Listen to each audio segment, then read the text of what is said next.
you are. Now we're live. We're live on the This is my first time live on the Facebook, guys. Hey, and look what distinguished people we have with us today. Floyd County Judge Executive Robbie Williams, Ms. Thurston Sloan from the Floyd County Health Department, Mayor Les Stapleton, and the lovely lady in the middle is Gina Porter. I'm the Public Health Preparedness Coordinator for the Whoa, that's a fancy title. Now, does she get extra money for that? Yes, We think so, yeah. Give me that again. Public Health Preparedness Coordinator. Wow, you get that, Johnson? Yes. She's important. Very important. Maybe we should just kick the rest of them out and just leave her in here. There you go. She's the one on the resources fund. Okay. All right. She's the main cog there. I got you. Okay. Yeah. All right. We're gonna get their mics going, and if we have to make some technical adjustments along the way, we'll do that. Well, first of all, Judge Robbie Williams, Thurston, Les, Gina. Yes. Gina, may I call you Gina? You may. All right. Thank you. First of all, why are you here? We'll start with you, Judge. And see that mic right there? Pull that to you. There you go. How we doing, Jamie? Good. We're good. All right. You're good. Go ahead. The city and I, Les and I today, we've gotten together. We feel it's in the best interest of Floyd County and the city of Prestonsburg to go ahead and sign an emergency declaration for the coronavirus. That is, we want folks to realize the reason for the declaration. It's not that we have a case or an impending case. It's simply to have access to the resources that are available in Frankfort and to ensure continuity moving forward in the event that we do have someone that does test positive. But we do want to reiterate, we do not have anyone positive at this time. We don't want folks to panic. This is simply precautionary measures that we are taking. Also, the Floyd County Courthouse is now open on a limited basis. We did shut the courthouse down. The county clerk, you can still conduct business with the county clerk. They have the drive-through.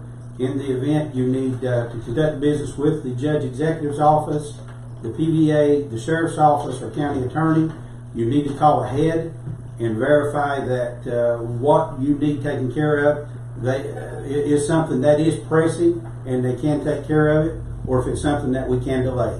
So that's basically what's going on today. All right. Let me give you everybody fair warning. I hate people that ramble. So if you start rambling, I want to interject and cut you off a little bit and go to something more specific. So I want you to be specific, okay? Now, Judge, first of all, I want to deal with you first of all. Let's let people know that this declaring a state of emergency is a necessity in order to be eligible for federal funds. It is a necessity for us, absolutely, federal funds. And this is a brilliant move, by the way. People, if you're listening and you're watching, give you credit, Judge, Mayor. This is a great move. People need to know that all this federal money cannot come in here until we are declared a state of emergency. And doing that, I think, is a stroke of genius. And doing it early, too. Well, we're doing it early. Like I said, we want to get ahead of the game here. We certainly feel that the best thing for us is go ahead and make the declaration and move forward. And that way we have access to the resources. Thurston? Are you going to sit there like an eye on the wall? Well, I'm just here to verify that there are no confirmed cases. We have had probably less than 10 specimens come total from this county. Wow, that's good. And I say that because now private labs are able to do those tests, so that really lessens our ability to determine exactly how many specimens are out, because providers are only required to report positives. As a healthcare professional, how long this situation that we're under now, how long do you see this lasting until we see until we see a light at the end of the tunnel? Time frame, I can't give a specific time. I say until we can flatten the curve. That's the buzzword right now. Okay. It's flatten the curve, which slows outbreak, which preserves resources, and helps us be able to have more control and maintain and deliver the care that's needed. So that could be from, I think we're going to be 6 to 8 weeks out minimum to get in front of it. Is there a particular time that we need to be more concerned with this than any other time? Like, say, the next couple of weeks or something like that? Yes, I think now's the time to be concerned, and that should tell people, don't panic, prepare, and that's what our governor is trying to do. And I'm not a political person at all, but I think he's doing a very good job in supporting the local health departments and local resources. And this is the time. This is their time to have a controlled or some guidance and control of the situation versus what Italy's facing. Well, and then, am I correct in saying that when I'm talking to professionals, healthcare professionals, warm weather is going to be on our, if we can get some warm weather, it's going to help us. Yes, no? I see that. I've seen that stated out there, and I've also read research that's. Because you're a professional, you tell me. I don't know. I don't know. Because of the kind of winter we had, Okay. that doesn't speak to me that this is cold weather, and when it warms up, everything will go away. Okay. All right. Mayor, let's talk about the impact. Get up to the mic. Let's talk about the impact on our county, particularly Prestonsburg is the county seat. Everybody goes to Prestonsburg to eat. What kind of impact is this going to have on us? Well, you know, they can't dine in. Right. But all our restaurants have really stepped forward. They've set up curb service. They've set up delivery services. Some that had never delivered before are now delivering. You know, our small businesses, they have virtual shopping sprees where you can go on and look at everything they have. You can call them and say, you got that in a medium? They'll meet you at the door. So everybody in town has really came together. And, you know, that's the thing about our community is we're doing it so well. We're stepping up to the plate. We're getting the job done, and they're doing it so strongly. But they're setting it up so that people can still conduct business, but they're not going in a big congregation of people where it's going to create an opportunity for the contamination to spread. And gentlemen, I'll pose this question to you. Today is the 17th day of March. Things are fairly well. Things are fairly calm. We're all good. But a couple of weeks down the road, when people start missing paychecks, what's going to happen? That is a major concern, and hopefully we can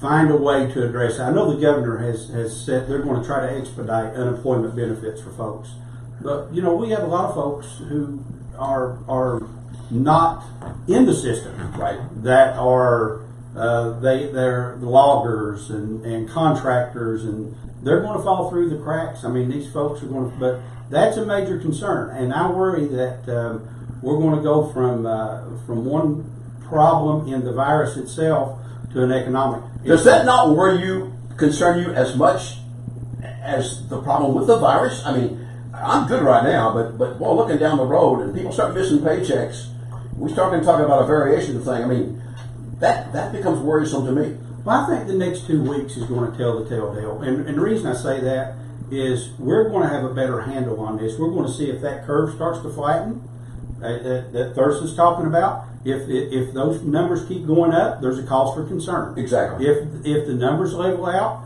we're I'm not going to say we're going to be fine, but we feel a little better about our position. So we can kind of exhale a little bit, Thurston, when we get that, as you say, that curve gets flattened. You got to do the mic, babe.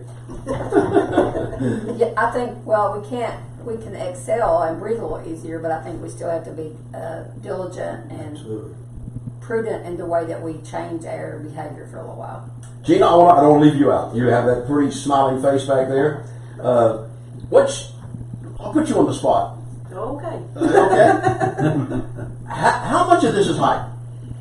It is not hype. I think it's very appropriate that the governor has mandated, as well as our local officials have mandated, the closures of certain things, because what Thursday is referring to is flattening the curve.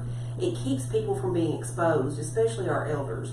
So as long as we can maintain an even keel and keep people from being exposed, we should see that hopefully this will go away a little sooner than later. We won't have a huge spike in cases, and we might just very well keep it out of Floyd County. Are the next 2 weeks crucial? Very much so. Very crucial. Yes, I think that the fact that we are saying, close in-house dining, we're limiting visitors at our long-term care facilities, hospitals are screening people as they go in and out, and making people use only one entrance is very important, because if they don't do that, then we're going to see our elders suffer from this. But Les, I'll give you a crack at employee. Well, I don't know how many employees the city of Prestonsburg has, but is there a plan in place for should you have to lay off employees? Well, we've done a lot of preparedness. All of our EMS, our police, our first responders, they have all had N95 masks. Speak N95. N95 mask Okay. is a mask that is the one they recommend It's actually form fitted to your face, so that 75% of the particulate out yeah. there. And then our EMS, if they answer a call, they'll have that mask on, a surgical mask over that, a face shield over that, and a gown. Okay. And this is not necessarily to say the victim is going to make us sick. It's also to make sure that we don't contaminate someone who doesn't need to be. Okay. I want to think real quick. You don't need to be quick. I'm good. It's quick. No, we got time. If you can start rambling, I'll cut you off. We have actually, we still have people that have to work. We have police, we have EMS, we have dispatch, and we have some people in admin that have to work. We have actually started, it's not social, it's professional distancing. We have sequestered each group. We're not having cross-contamination. Our EMS don't go in admin, they don't go in police. And our public works, they stay in their part. Parks stay in their part. We're doing that to keep from cross-contaminating anything, because we still got to pick up garbage. I'm going to ask you this question. You can grab the mic. And I'm going to play pin the tail of the donkey here. Okay? The flu. They're asking for you in the healthcare professional. I think 128 children have died this flu season from the flu. Okay? And yet, not the first child has died from this virus. Right. It's basically all night. Last night I heard we got to save grandma. We got to save grandma. And why are we so concerned with this? And yet we've had I think, help me out, I think across America like 1,800 people have died from the flu, the normal flu. You know, what's the difference? Well, the difference is, I think, in the type of virus that it is, and what they found out through China, which was the first country that got it, and how it reacted there, that was much more serious than the flu. So when you're comparing China numbers to flu, you're comparing a different number than the United States to coronavirus. Why is this flu different? This is not a flu. The coronavirus is a different strand of virus. Why is this different? Because they have found out that it's more serious and relates in more serious. What's more serious? As far as the pneumonia that comes along. Okay, with this. the respiratory thing. Yes. So that's why we're more effective, more concerned with the older people. Right. Okay. But that is changing because as of last night, there's several people now that are positive that are under 50. Okay. You've been around a while. I have. I don't mean that in a dark. That's pretty mean. I mean that. Well, I can say he has too. I have. And we've seen a lot in our lifetime. We have. Have you seen anything to compare to this? Not in my lifetime. I've never known, and I'm 66 years old, young, 66 years young. I've never really, in public health, I've been there 22 years, because usually in public health what we do is we go out and fix it. So there's a vaccine or there's a medication that we can get out in masses and protect our people, and we can't. The only thing we can do in this is surveil and control. So that's one of the things I want to add to it is please, please, please, call before you go. Do not inundate our healthcare workers through ERs and hospitals presenting for a test. Call before you go and let them give you some guidance on it. We're strongly urging that. And please, please help enforce. Do your own enforcement as an individual, as part of this community, to adhere to what our local government and our state government's telling us. Am I wrong? I'll ask all. You can chime in on anyone. Am I wrong? We have really handled this well. I'm very impressed. Judge? Dale, you would not know the amount of time and effort that has gone in with these 4 individuals in planning for someone to test positive in Floyd County. Right. I mean, I would say for the last week, we've been on the phone a couple times daily, met in person, had meetings. We've got an internal plan in place.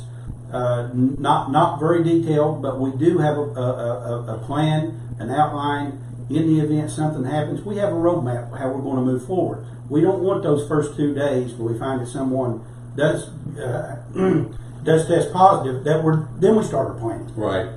That's not what we want to do. We want to have that plan in place because we feel that first 48 hours is going to be crucial, because the health department, they're going to have to identify and isolate individuals that have been in contact. Are we still talking 14 days on normal quarantine first? Yes. Okay. Gina, 14 days? Okay. Let's change gears. Let's talk about the financial. I think we're going to be fine. I think financially, it's going to be some hard times ahead for a lot of people. Judge, you're the number one political guy in this county. Mayor, you're the number one political guy in your town. Tell us something. What happens when people start missing paychecks? I'll let you go first, Judge. Well, obviously that's going to be an issue, Dale. I wish I had the answer. I don't. We have to find ways that we can keep people working. We have to, hopefully that we're just a couple weeks. Hopefully it's just 14 days, and then we can maybe get back to normal. School is planning on right now, unless that changes, they're talking about April the 6th. Is April 6th, Jamie? Yes. Is that a realistic goal? Is that realistic? Gina's nodding her head yes. I think for now it is. For now it is. We will know more as time progresses. Okay. If we have positive cases and that, but okay. The schools too are doing their environmental measures right now, which is highly important. They need to do that, make sure that everything is cleaned and wiped down, and not just for coronavirus, but for the flu as well. Okay. So that's very important. Back to financial. So, Judge, are we going to go somewhere, or are you going to go somewhere? We need to talk about. Somebody needs to talk about missing paychecks. I am. That's one of my big concerns. I'm trying to identify ways that we can help folks who miss paychecks. How can we help out? That's what I said. I've got some additional staff that we're going to be bringing on, some summertime help. We went ahead. We're going to hire them today to help with some of the elderly folks if they need something. Some specific request. They can't get someone to come out and help them. Give us a call at the fiscal court. We're going to do what we can to help you. So those are some of the things we're doing. Now, as far as income replacement, that's not something that I just don't know how to deal with that at this point. Nobody else has ever had to deal with it either. Well, I mean, this is something this is all new to all of us. Right. But we'll certainly do what we can. I'm thinking, well, maybe we could. I was thinking this morning, maybe about doing some kind of a food drive. But with the rush we got on the stores, how do we do that? There's just so many obstacles. I mean, to everything we're trying to do. So, it's frustrating. But I've got my fingers crossed that we're going to get through this 2-week time period and things will sort of ease up. Mayor, you're a former state trooper. You grab that mic. Yes. And your sternest voice. Tell people to be cool and to continue to doing what you're doing. Tell them it's going to be all right. It is going to be all right. Relax. I'm telling you that it's going to work out. We have one of the strongest regions in the area when it comes to individuals. We have the strongest communities around. We're going to be fine, but just on the economic side, can I say something? You may. Real quick, I had a guy call me. He said, "This is my situation. I'm going to shut down." And I said, "Why?" He's got about 14 employees. Okay. So he and I sat down and discussed about splitting their shifts, so they might not be getting as much of income, Good idea. but they're going to be getting some. They do their cleanness, their environmentals when they leave for the next group, or go on to a different shift. We got to think outside the box here. We can't stand there. So he's going to be splitting his shifts up. He's going to have 2 shifts now, where you used to just have 1. So I'll be taking care of stuff in the evening, some in the day, and everybody's still working, not to the capacity it was, but they're still working. So we need these business owners to think, look, what can I do? How can I make it work? Judge, I'm going to pose this question to you. Are you looking at that phone while you're talking? I'm trying to turn it off. Turn it off. I'm trying to turn it off. All right. It keeps beeping. If there's one person who can relate to small business people, it's you. Oh, absolutely. And I want businesses to really think about how shutting down impacts their employees and their families. Let's use some common sense. Let's try to keep our businesses open, working. Hopefully, I understand the restaurant industry employs a lot of folks here in Floyd County. That's going to be a big hit on us. But if you don't have to shut down, if you feel, and there's certain businesses and areas that I would be more concerned than others. If I'm a contractor doing work in Wheelwright, Kentucky, I'm probably not as concerned as I am for maybe a restaurant in downtown Prestonsburg with people walking in and out daily off of US 23. So there has to be some common sense. Well, let me pose you a question. I'm in business, you are still in business. We've had good months and we've had bad months. Oh, absolutely, yes. We hang our hat on the good months and we prepare for the bad months. If we can take that mindset If we can take that mindset that we're going to have some bad times, but knowing when we get straightened out, there's going to be some good times. Absolutely. And we get through this. Prepare for the worst. Exactly. I tell people, prepare for the worst, up or down. Hope for the best, Don't prepare be, for the worst. absolutely. I mean, we don't be out here spending, if you, keep a little cash put back, keep a little food put back, and get your toilet paper. Make sure you get your toilet paper. But I just had to throw that. That's good. I went to Food City the other You day. were going to buy a case the other day, remember? Yeah.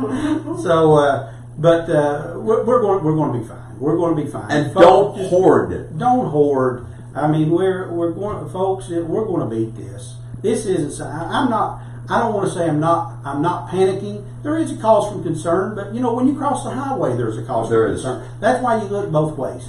Okay, I'm going to give each one of you a closing statement, if that's good with everybody. Yes. Gina, I'll start with you, since you're the youngest and prettiest. Thank you. I don't know about that, but thank you very much. I do want to say, just to reiterate what Robbie has said, people do need to be concerned, but don't panic. Just be prepared. If you have any questions, there is a hotline that Kentucky Department of Public Health has set up. That number is 1-800-755-5725. And she knows it by heart. I do by now.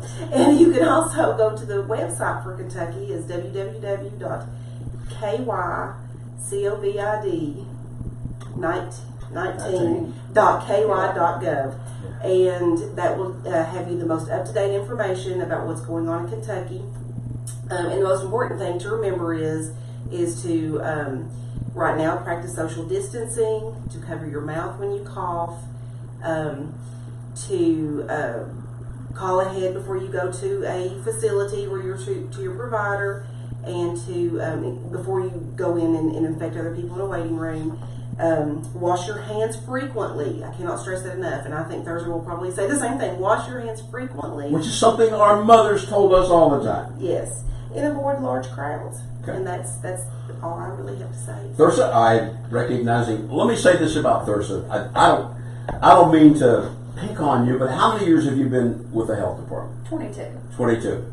And in my 22 years of dealing with this lady, she's always been fantastic. Well, thank you. You may have the floor. I think Gina pretty much covered what we need to say, but I would like to say, please follow the recommendations. We are having questions come in. Can we have bingo? Can we do this? Can we? I like that. That's the best story I've heard all day, Judge. We've had Mayor, it's the best story right there. Can we have bingo? So there are a lot of people calling us saying, can we really not go in the restaurant? Can we do this? Can we really not do buffet? Close the dining areas, do carry out and curb service. Are women going to have to learn to cook again? Possibly. Possibly. Possibly. Oh, you went there. Possibly. Oh, no. And on the other hand, I interrupt your train of thought. I'm sorry. And I'm down to 10 hours a day, so Bill's getting carry out. I got it. But that's, the social distance, everything she said, I just reiterate, practice, hand wash, cover that cough, and just, we'll get through this. We will get through it if people will just use sense and sensibility Common sense. and adjust their behavior. Like Les said, we just need to think out of the box and not be so inundated that we have to do everything the way we're used to doing. There's more than one way to Skin a cat. There you go. Absolutely. Mayor? I was going to Judge? Oh, with the emergency declaration that we've made today, we're limiting gatherings to 10 people. Mm-hmm. So we do want to. We've almost violated that here. Make folks aware of that. We're limiting the groups to 10 people. So we're encouraging folks, to stay out of the bingo halls and the other places that they would typically go to. But listen, folks, it's just about common sense. Keep the distance from people.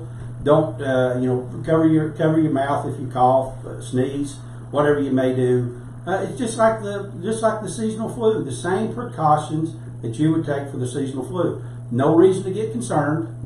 No reason to panic. Maybe think about the environment you're in and how you interact with folks. That's it in a nutshell. Let's give you a shot. But Judge, I want you to think about what we're going to do when people start missing paychecks. Les, asking you to do the same thing. Maybe we can get back together. We can talk about something in that nature. Mayor? Real quick, two things. One is, we have been in meetings for 3 weeks now.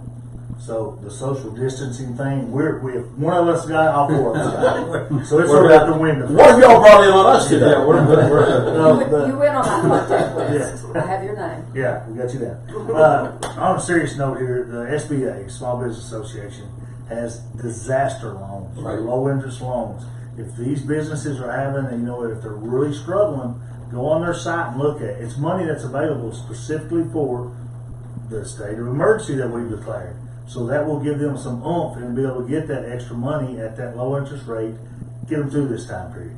That's just something to say. But what I will say is, think outside the box. It's a new norm for a little bit of time, and we'll be fine. Guys, anything else? I think it's great that you got hand sanitizer, Clorox wipes, Hey, Kleenex in your room. We've been ahead of the curve for a long time, right? We have a woman back here that's Miss Spick and Span. I can look for her to be on the Spick and Span box at any time. Bill, we want to thank you for giving us the opportunity Yeah. to explain to people that it's not a time to panic. It's a time to just change your plans a little bit, change your daily life, and we'll be good. We'll be good. We're fine. John, again, I want to stress that I think the disaster declaration is when the times come for money and the SBA loans it's a great move, and we'll be eligible for that. And I think maybe that'll be what saves a lot of people. A lot of bureaucracy with the federal government, as we all know, but nevertheless. Judge, thank you for your time. Thank you. Thank you. We appreciate your all's help in Hey, getting our message out, because Dale, today information is key. It is. Information is The key. right information. Correct information, yes. Yes, Yeah. the right. Well, as long as folks, if you're sitting there watching the news 24 hours a day, You're gonna go turn visit. it off. Yep. Turn it off. Go to the store, get you a 12-pack of those Reese Cup eggs and a gallon of milk, and go to the house and turn the television off for a little while. I promise you that makes you feel better about your day. I agree. Gina, thank you for your time. Mayor, thank you guys. No, thank you. Okay, guys, thank you. Dale, thank you. Thank you. Appreciate it. We're right here if you ever need us. Thank you, my lady. Can we touch? Yeah. No, we Sometimes touch. All right, I'll give it back to Tim and Jamie. You guys can go ahead and filter out, and we'll try to take control of our studio here. All right, thank you guys. All right.